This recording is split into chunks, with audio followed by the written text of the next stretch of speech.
And, this is not a telethon or something like that, but this radio station is kind of unique in that there are no commercial ads, there are no sponsors, so all of the expense of running this radio station is borne by Daniel. Exactly. So these donations will help in dealing with internet service and broadband or bandwidth, as well as maintaining equipment and making sure that he can continue to bring you a quality product. Exactly. The only commercials you hear... I'm sorry? No, go ahead. I'd like to ask you something. But, just as a person who is very grateful for you to give me an avenue to express what it is I care about in my interview, and I'm certain Kim Paris and everyone who's been on your show feels the same way. I encourage everyone who's out there who listens to something and hears something that is of value. Perhaps you learn one thing, two things, three things from listening to these fabulous broadcasts every Friday night. Get your credit card out. It's easy. If I can do it, and I'm technologically challenged in every way, shape, or form. All right, just bite the bullet, like you said at one point, Mark Mercer. It's the same price as ordering a pizza. If you learn something from listening here, if you've had the golden opportunity, and these wonderful, gracious gentlemen have given you a venue, an avenue, and a stage to applaud your trade and talk about what it is you're passionate about. Mm-hmm. I think all of us owe them, a couple of $100. I mean, that's my opinion. Well, what we're asking for that's is what not. I would say. What we're asking for is not large donations. If you want to give a large donation, that is great. No problem there. Yeah, that'd be okay. Right. Yeah. But what we're looking for are if you can help us out even in a small way, if all of the listeners now, and there are hundreds of people listening now, would just help in a small way, $10, $15, $20, then it will go a long way to keeping North Star Radio active and vibrant. It will give us an opportunity to even develop other new shows and so continue to bring you a great product. So if you get a chance, just stop by the website. That is northstar-radio.com or northstar-radio.co.uk and press that donate button. And you can now. That's right. That's right. .com. Easy. A lot of people have it bookmarked with the old address, and you can continue to use that old address as well as many others. But if you'll make a donation, it'll help keep us on the air and allow us to continue to bring you a free product with no commercial interruptions. Exactly. And so, Mark, there you have it. Thank you, Steve. I appreciate that. I want to remind you, you're all listening to Mark Mercer's Loving, Caring, and Sharing exclusively on North Star Radio. And on with us tonight, we have Kim Paris. Kim, thanks again for taking time out with us this evening. I know that you had a busy day and you're running like mad, and then to come here and to chat away for 2 hours has got to be a little bit tedious, but I appreciate it very much. Thank you for having me.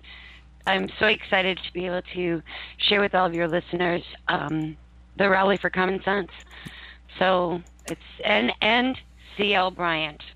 Right. Now, definitely. Yeah, about everyone that doesn't know who he is. Yeah. Now about this common sense stuff. Now, where did the idea for the Rally for Common Sense come about? How did that develop?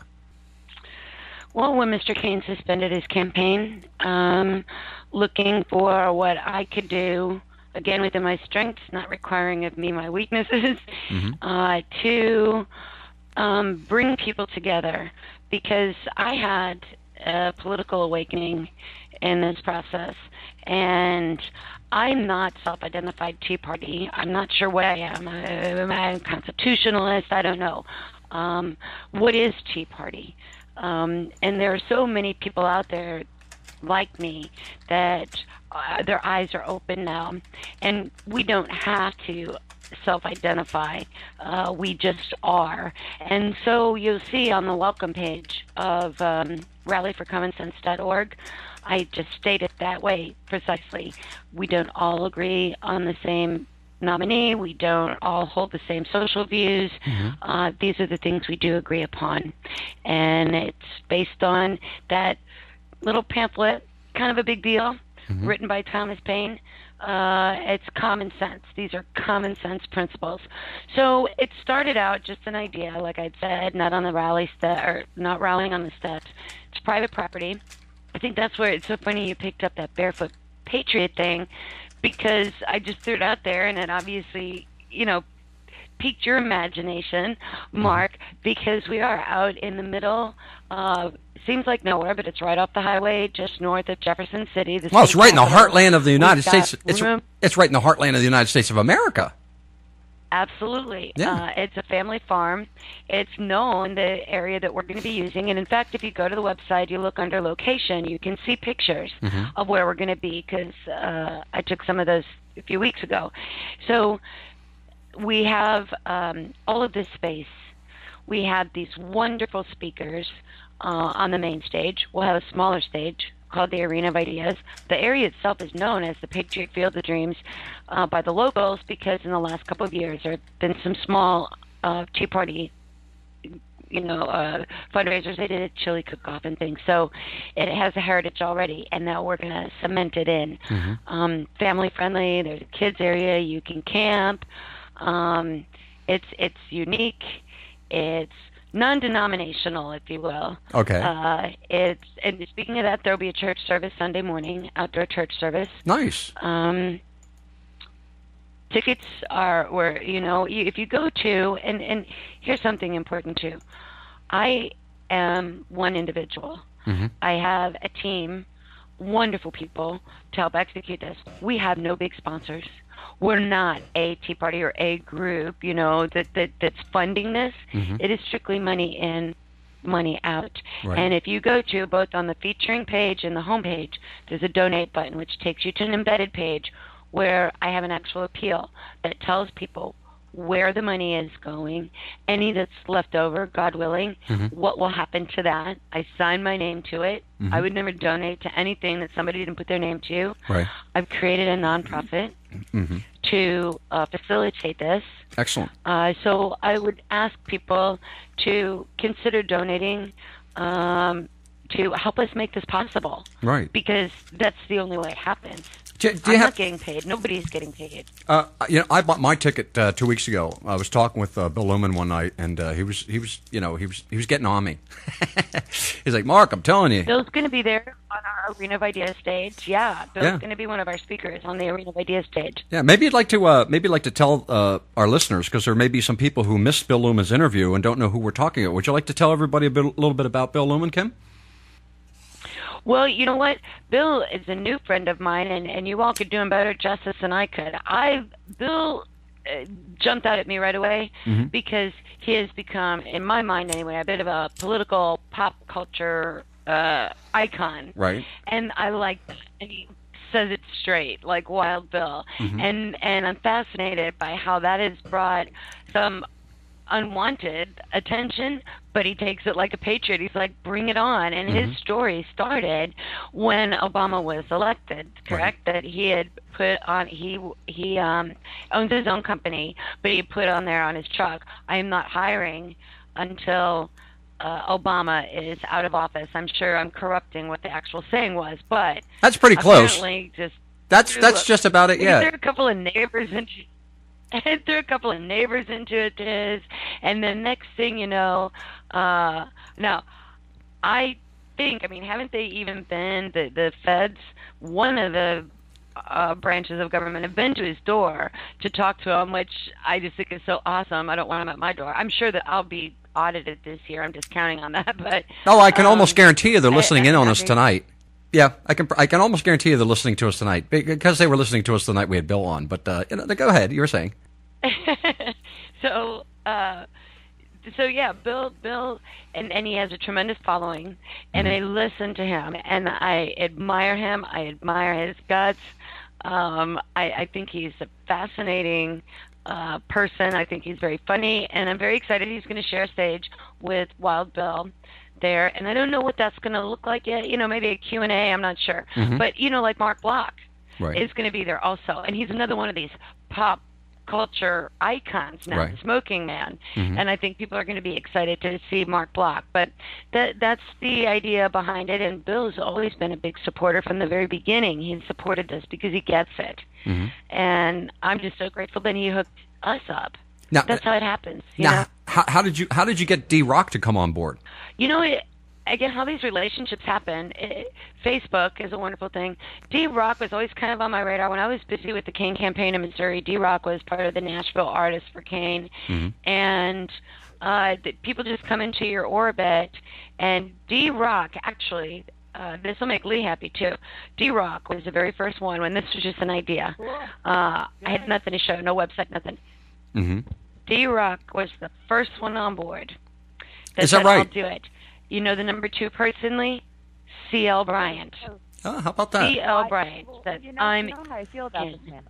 I absolutely would do anything. I would probably bring his clothes to the dry cleaner because I can't wash. He was the second one. No questions asked. Mm-hmm. No questions asked. I'm supporting you. Nice. And then the third one was Herman Cain.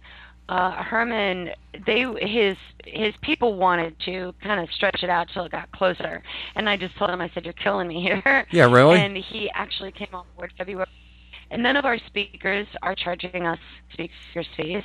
Nice. How often does that happen anymore? I mean, honestly, almost any time you get a politician involved in anything, it's like, well, I don't leave my house for less than $50,000, you know, and it's like, no charge. How great is that? Well, there's a couple that I won't name that, and they weren't even top tier, and they quoted me some prices, and I was just like, no, thank you very much. Let it go, Kim. Take the high road. Let it go. Okay, exactly. So they're out there. I know we have, obviously, there's a lot of related expenses. We have travel and lodging. Mr. Cain is the only one that is able to charge us absolutely nothing. But these other patriots that are going to be there with us would not take money. And nobody's getting rich in this movement. And they certainly can charge for their time, and they wouldn't hear of it. They're supporting us. So, and then you have insurance, which is substantial. All the costs of making this event happen. But it's been a wonderful experience, and I am inspired and motivated every single day. I asked you, Kim, about if I would love to donate to this. I actually have had a trip planned for my daughter. I have a 7-year-old. She got a birthday present in October to go to Disney, so I will not be able to attend your function, and I regret that. But I would like to. I definitely want to financially support you. And along with everyone out there, what I'd like to say is, I'm sure this is a tax-deductible donation. Yes or no? Actually, no. It's a 501c4 as opposed to a 501c3. I have both. But if we donate and we're a private business, we can actually write that off. If you're a business owner, you can write that off. Okay. Now, with a C4, I didn't know that. Thank you. I didn't know that. I thought C4 you can't. Publicize that, because if people can write it off in their taxes, they'll give money away to anybody. The barbecue guy. Okay. Well, we have somebody has joined us online, Kim, that would like to speak to you right now, and I'm addressing, of course, the invisible conservative. Would you care to say hello to Kim? Kim? Yes. What's going on? How you doing, Thomas? I'm well. I see you was talking about a couple of the people that I helped connect you with for the rally. Absolutely. It was Thomas that brought Bill to the table. Really? And Thomas is very close, Lee. Thomas is very, very close to CL. Really? That's great. Excellent. That's very cool. Well, welcome to the program, Thomas. Did you have any questions or comments that you wanted to ask Lee? Actually, I was turned on to the show by Bill last night. We was talking about it while we was talking on the phone, and he's like, Mark is going to be interviewing Kim. I was like, really? I was like, where? And he said on the show, showed me the promo, so I said, you know what, I'm going to call in and surprise her. There you go. So that's the spirit. I'm calling in. Thomas is a wonderful supporter. Thomas is a wonderful supporter. And, something, if we have time, something really exciting. Thomas is the state leader for the Frederick Douglass Foundation. Really? And oh my this God, is that's just awesome. Well, we'll tell them who Frederick Douglass is. I know. Because a lot of people don't really know who he is. I'm a history teacher.